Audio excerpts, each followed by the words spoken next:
So this is milkweed. This is one that is dried from last season. You can see that the fibers are starting to come off. So this isn't the best time of year to gather it, but you can still make cordage from it. So what you want to do is you want to find a spot to split it open. And they're just blue jays screaming in the background. That's fine. There's been a hawk circling this field. So this is a little wet. This is not the best. You usually want to break it open and then peel the pith off.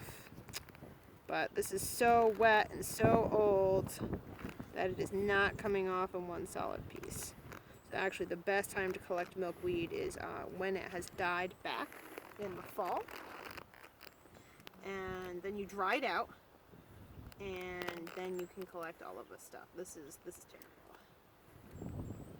Don't try to make cordage out of this. You will just have a bad time. It's supposed to be nice long strips. That is not what happened. So I have some that I collected before that is longer. So this is what you want, or is closer to what you want if you're going to be collecting it this time of year.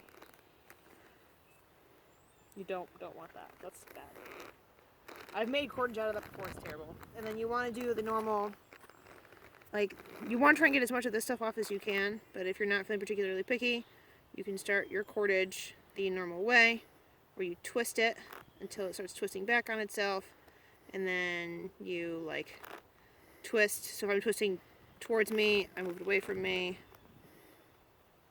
Well, I have already messed this up. That's okay. We'll try again. Twist away, pull towards, twist away, pull towards, twist away. So you can see with the outer bark still on it, it's kind of icky.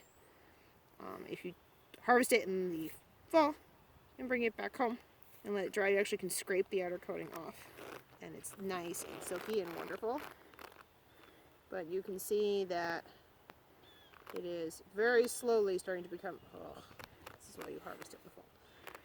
It's very slowly starting to become cordage. You can kind of see it starting to twist.